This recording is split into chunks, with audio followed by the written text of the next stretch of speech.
what's going on, y'all? Today is a special day. We're here at Pasadena High School, man. We got an amazing opportunity to air our film, Pasadena, Exploring Solutions to Reduce Gang Violence. This is definitely a blessing to come from this school. This is my home school. This is my alma mater. And to be able to get a chance to put together a piece of work and then bring it back to air it and to premiere it to some high school students, especially in regards to the topic on gang violence, I think it's phenomenal. I feel like I'm highly blessed. I thank my team, man. We did a great job. And to stand here and like it's kind of surreal, man, being back here, standing in front of this bulldog, being back on campus, and now we get to go into the classroom and premiere a film that we worked so hard on, man, mind you, with no budget, no assistance, just the pure will to do something great, man. And now we get to be here and manifest that and share it with high school students, man. So I'm thankful. I appreciate it. All the hard work and dedication that we all put in. Thank y'all, thank my team, and check us out, man. A moment to remember right here.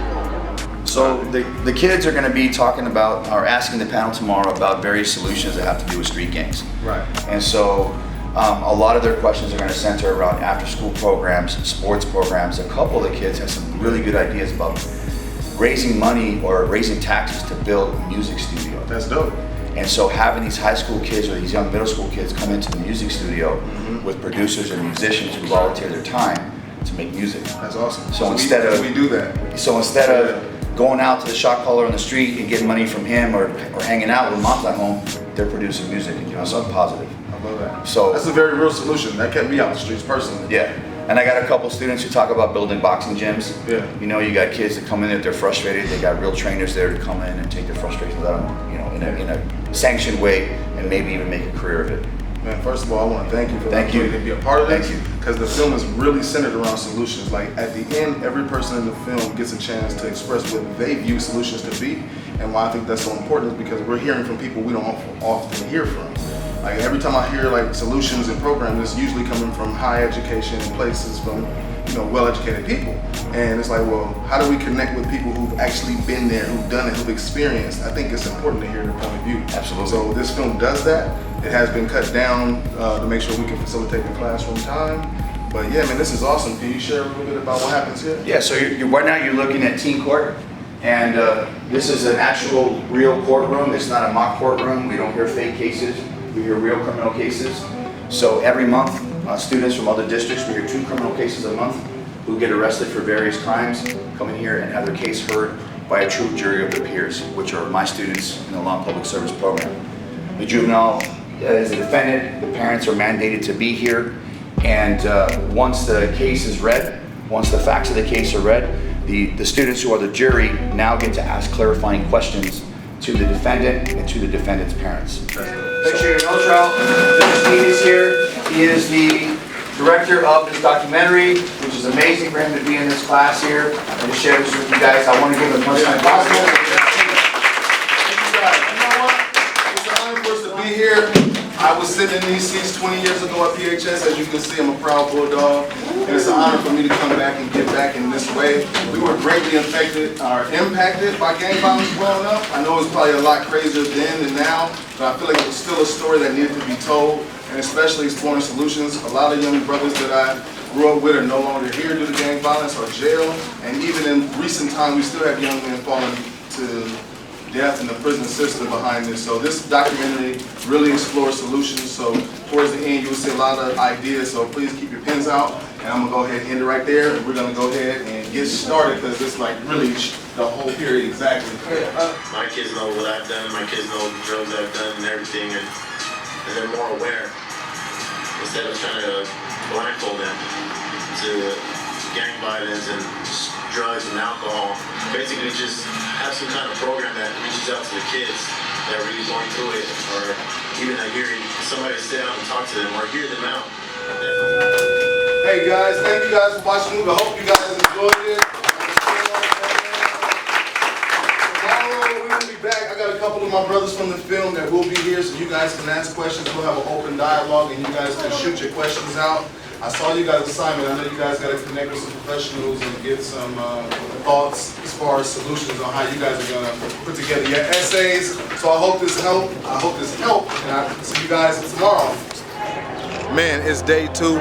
We had an extraordinary day yesterday, man. We got to air the film to 2 classes in the Law and Public Service Department. This is day 2, so day 2 I got a small panel of people from the film. I got RUBEN, FELIX today. I got my boy FINNEY today. And I got my boy Jason Hardin behind the camera. Brian Biery may show up to give us a little insight. But it's dope because today we actually get to have a panel discussion. The kids are writing an essay on solutions to gang violence. And ironically, that's exactly what our film is about. So I'm blessed to be here today, man. We're back on campus. I love being back in this capacity, giving back. And we're gonna have a great forum. The kids gonna get to ask questions, and the panel is gonna share their expert opinion and really talk about some of these things, and give these kids an open forum to really have a real detailed discussion. It's an amazing thing. We actually finished our film recently, and we got the chance to bring our documentary on gang violence to PHS. And as most of you know, that pretty much the whole crew that worked on the film graduated from PHS. So I'm talking about from Frank Gibbs to myself, you know, Mike Town, Steven Sneed. Paco Schwartz came here, didn't graduate from here, but we all were here at some point. And this is where my personal memories of Pasadena started. You know, I'm the new guy. I came to the city as a freshman in high school, so this is my introduction to the whole city. And this is where I learned that Pasadena was indeed a gang-impacted city, and I saw it. From my first days here and my first year here, friends lost their lives. Very recently, friends are still losing their lives. So I think it's powerful for us to get back to our roots, to intercept some of these youngsters at that impactful age of 15, 16, 14, and where they can go either way. So us being here right now, able to bring this documentary to these students is heartwarming for us. You know what I'm saying? Because maybe if somebody would have done this back when we was in school, some of us wouldn't have lost our lives. You know what I'm saying? So I hope that this does help save somebody, help educate some youngsters, help some youngsters go in a different direction than they may have been if they haven't seen it. Oh man, what's going on, Steve? What brings me here today is a follow-up to the viewing of the film. You know, now we're about to have a dialogue, question and answer discussion about some of the solutions that we can come up with to reduce some of the violence in our community. Is my goddaughter goes here now, and she's also in the law class. And she came to me like 3 days ago and let me know that Steve was going to be here at her school. And then Steve calls me the same day, so I'm like, oh, this is, you know, it got to be good, you know? And then she has to write the 17-page essay. She wants to interview me and Sarah Mendoza, because Sarah is her like an auntie to her. We're like family. So she's gonna interview Sarah Mendoza and me, and we're gonna help her with her essay and help her ace this test. You know, that she's gonna have this exam, and I'm excited because she has an up on things because she's already been to a premiere. You know, she's already, and then you said they seen it yesterday. Exactly. So she's gonna do good, and I'm happy to be here, and I'm happy to give back to the community that I helped destroy. This is your opportunity to ask questions about your programs or ask any question that you want to. And I've told these gentlemen, they've all agreed to keep it real. So you guys know you can ask me anything. I won't hide anything from you guys, and these gentlemen have said the same. So don't be shy to ask any kind of questions that you need to ask. All right? We good? All right, let's give these guys a round of applause.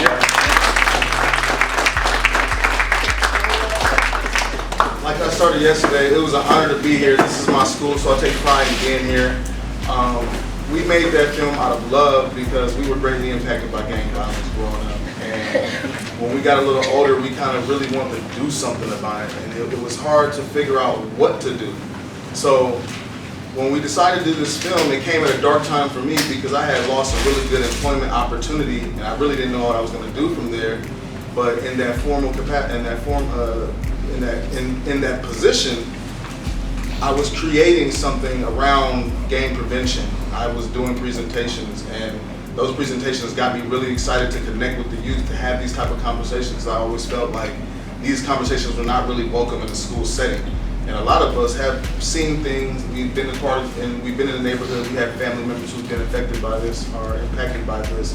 So when I had this vision to do the film, I reached out to my brothers here, and they said we would love to do this because this is like a tool that can be viewed by you guys to kind of give you an inside glimpse of those who've been impacted. Because I've sat in a lot of formal settings where solutions have been discussed and people come up with all these, most of them sometimes really good ideas, but when I started to look around, I noticed brothers who was really impacted, who really came from the life, who really seen it up close, were never at the table to share their perspectives on what they think solutions would be.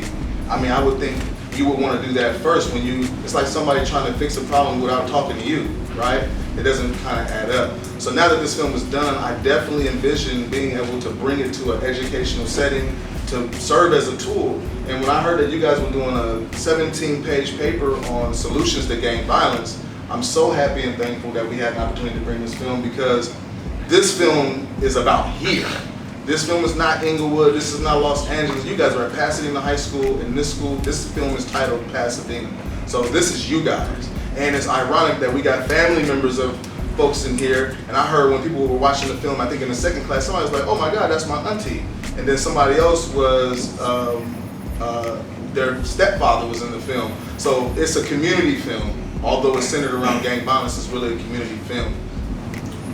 After going in and out of jail, since I was like 13, 14, 15, 16, I turned adult. I was in camp. I was in and out of juvenile hall. I was in and out of county jail. I went to YA, and then after YA, I went to prison. And not just one time. If you see the film, you know I went to prison 5 times. And I finally woke up after my 5th time in prison. And at the time, my son was already like 15, my oldest, and he's like 25 now. But as you can see, my whole life, like from 13, 14, in and out of juvenile hall, in camp, and throughout my whole life, I just went through incarceration. And that was due to me being out there with my gang and drugs. And like at the age of like 34, 35, I started to wake up. I started to mature. I wasn't that little 12-year-old kid no more that was scared on the street. They call me Loquito, so that means crazy in Spanish. My older brother was Little Loco. My dad was Loco. So we all got this crazy ass name, so I gotta fulfill these big ass shoes. You know, so I gotta act out. And that's what I did. And I caused a lot of pain, and I hurt a lot of people, you know. And my gang and my drug addiction too, because I started shooting up heroin because my dad was a heroin addict. So I started shooting up heroin at the age of like 14, 15 years old. And I started experimenting with crack cocaine, all kinds of stuff that I had no business doing. And it all started from marijuana or drinking a beer. And, you know, that was just the door to open up other ways to release.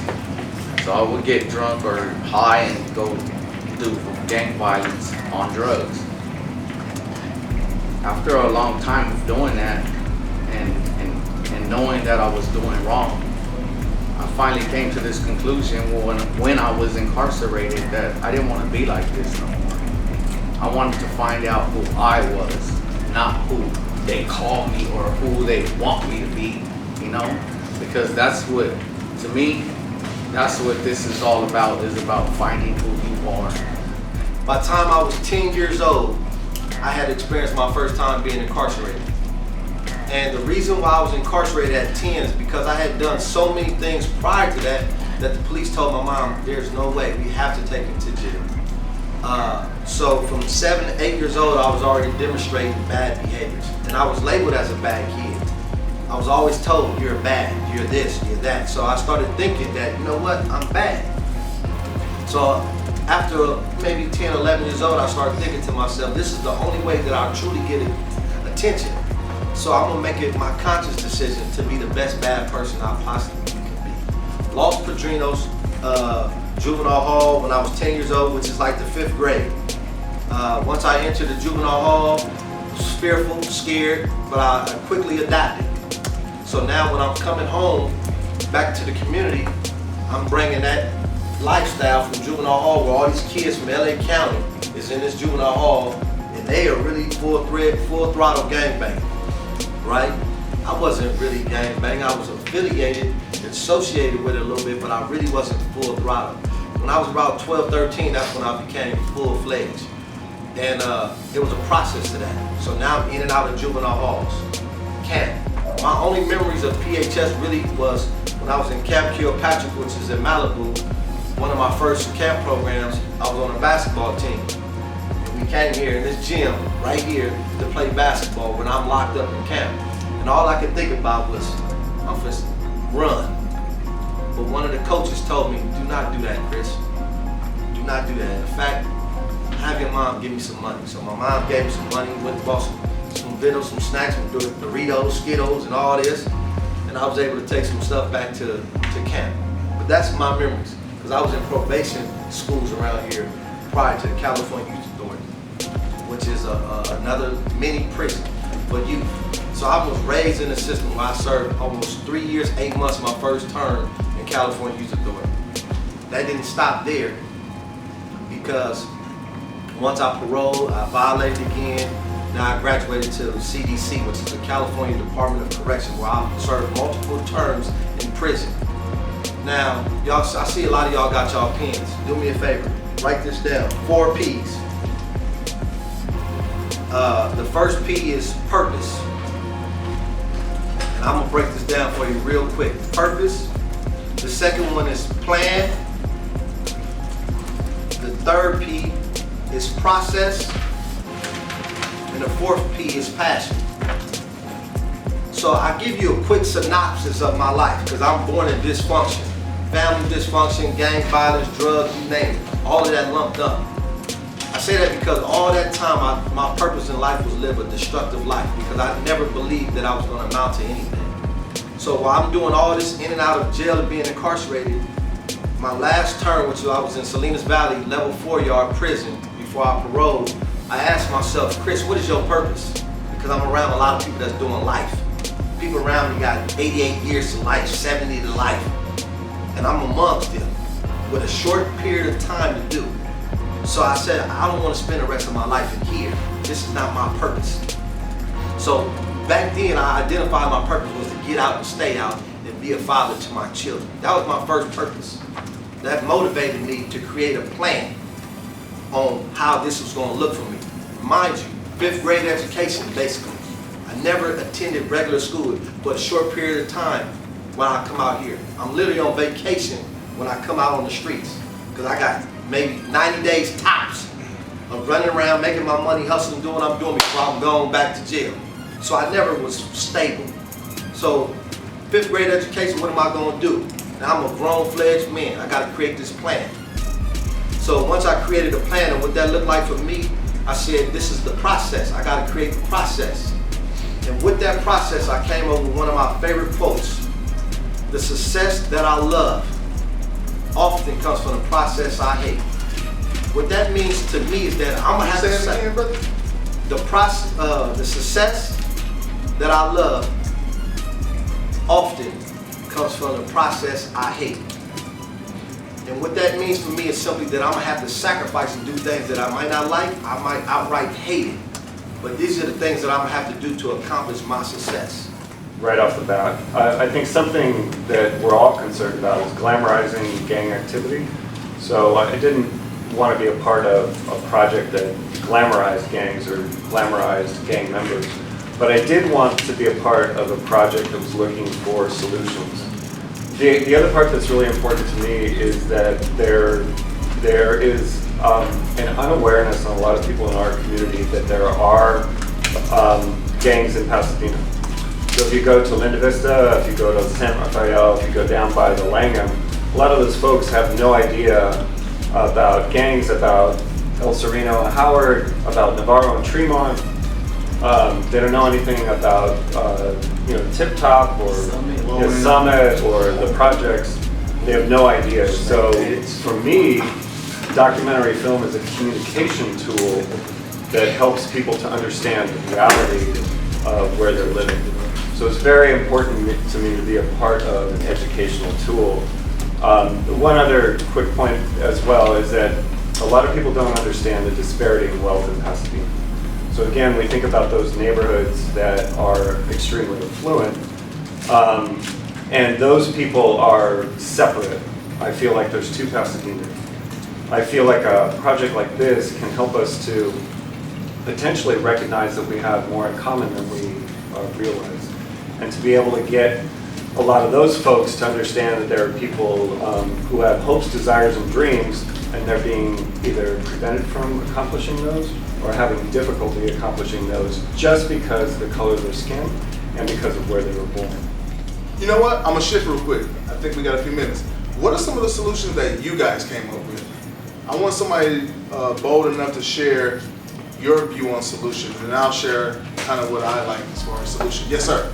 So I said higher education opportunities for parents of the children in migrant areas. For parents of the children too? Absolutely. Higher education for the parents of the children. I like that a lot. I like that a whole lot. And elaborate a little bit. Well, I was just thinking somehow we can get parents to, I don't know, maybe start taking night classes or something like that, just so they can maybe learn a career or a trade that then they can start making money to move their family out of these local I like areas. that a whole lot. Are you gonna do your paper on that? Yeah, that's one of the solutions. What is your solution? Let me hear what you got. So my solution was I was gonna base it off Homeboy Industries, I like that. Okay. where because you guys did you guys woke up like one day you're like I can't do this anymore, right? No, I just didn't wake up today. Well, You did wake up because you wouldn't be here. I mean, you know what I mean, I guess. That light bulb came. But basically, where instead of getting them a job, it's like kind of setting them on a career path, and there's different paths for ex-gang members, like something for law, something for being a teacher, because you never know. And once that happens, finding them connections and actually getting them. I like that because that's what this brother does. So I think when you're after this, I think maybe you should grab a website or a phone number. I got all the information here. From my brother Chris right here. I got a young lady in the back. It ties to the question that I asked earlier about implementing gang violence and history into the school system. Right. But I think that at some point it should be implemented in the educational system, because if we bring awareness to kids as soon as possible, they'll grow up knowing the real awareness of gang violences and how it's affecting the community as a whole. And they'll grow up knowing that if they have kids, that they can teach their kids that it's not right and lead their kids in a better direction, instead of raising our kids without awareness and the kids getting into gangs not really knowing what the outcome of it is. Right. I love everything you just said. I think the whole thing is now what kind of creative approach would you create to make that happen? Because that's what it takes. It takes people to think outside the box, to bring something fresh and new, a whole new set of ideas to bring towards the school. You should write a proposal on what you would bring to do exactly what you just said. Yeah, and I think all of y'all are brilliant. So far, I just heard some excellent responses. But everybody has their own individual idea of what they feel is the solution. Right? How much more powerful do you think it'd be if all y'all came together and created a community action plan where y'all all worked together and came up with a concept where you knew from this group right here to go out and make a significant impact in your community? Not even if you wanted to address the political rims, because that's not everybody's lane. But let's say y'all wanted to create a process where you could generate revenue the way you feel you wanted to do it, to support the programs you feel should be implemented in your own community. And use us to support y'all, because y'all are brilliant. Y'all have the solution within y'all. You are the generation, you're current right now. So all the stuff that you'll be talking about, you can implement it right now as you going through your journey right now. Okay, I'll get back to y'all. Go ahead. Okay, so one of my solution ideas was that after prison there could be opportunities for the I forgot what they call it, people who leave prison. Parolees. Yeah. Well, opportunities for them to get jobs again and ways to get money, because I remember yesterday's film, Pamela was talking about she couldn't get jobs because of her tattoos. So I was thinking that if we could get jobs for them, then they would commit less criminal activity to get money to support themselves. Absolutely. There's a young person in this classroom who's a little shy, so I won't out them, but their idea was to target young kids, and they said, funding aside, to build a music studio and to hire producers and musicians to come in and give these kids an avenue to get off the streets and come in and create music, whether that's rap, whether that's rock, whether that's jazz, and to have these producers help these young kids actually get the demo teams out. You think that would work? First, I gotta Can I say something real quick? Whoever that person is, speak up. This right here, this is the one. Whoever that person is. First off, me and my buddies, we built a recording studio from the ground up. It was one of our businesses that we created after high school. So I have a recording facility, and when we first built it, my whole idea was to create a mentoring program where I bring kids to the studio to use it as a tool, a safe place for them to be, to engage and do things that they learn, that they love in the music realm, teach them how to produce, songwrite, engineer, edit, and all those things. I think what kind of deterred me is my studio is in El Monte, but I work in Pasadena, and sometimes travel and transportation might be an issue. So I'm trying to restructure on how to make that work, but whoever created that idea, that's genius, because think about it, I think Mirror has one now, honestly. Mirror has a recording facility, Learning Works and Mirror have a full-on recording studios where kids can go and engage in the arts, and it is saving lives. Like, my love for music saved my life because my buddy had the Cool Mom where we could all go over there and hang out. I have a question. Yeah. What do you think, like, when parolees get out of jail, what do you think would, like, because he said that there's, like, a lot of opportunities for them to get jobs, like cosmetology, construction, all that. What do you think would be, like, a push to make them go get jobs? Because a lot of parolees end up going back. So what do you think would be, like, a push? That's a great question. The best way to fucking push somebody is to let them get there on their own. Because it's even like with you guys, and I tell my own kids this too, you know, you gotta wanna do something. You gotta wanna change. You gotta wanna be better. You can't just grow up being a window shopper, you know, or dreamer. You know what I mean? You gotta go out there and get it. You know? So for me, it's like when they come out of prison, you gotta let them want to get a job and they gotta want to be better, you know, they gotta want it though. That's true. Unless, but on the flip side, you do take the brotherly approach to introduce the information to them though. It's up to them if they take it, but you do make the introduction to your boys. You can lead the horse to water, but you can't make them drink it. Just to add to that, I also have the opportunity to go inside jails and prisons, because one thing about it is to get out and not know where to go. So I try to go in there to inform them what's available upon they get out, because they worried about, I done burnt this bridge, I done messed this up, I don't know where I'm gonna live, what I'm gonna do. So I make them aware of what resources are available in their community and what we offer so that they can connect with us. And a lot of people do take advantage of it. Love it. I think we... Hey, you guys, did this help you? Yes. All right, give him a hand, thank you. Hey.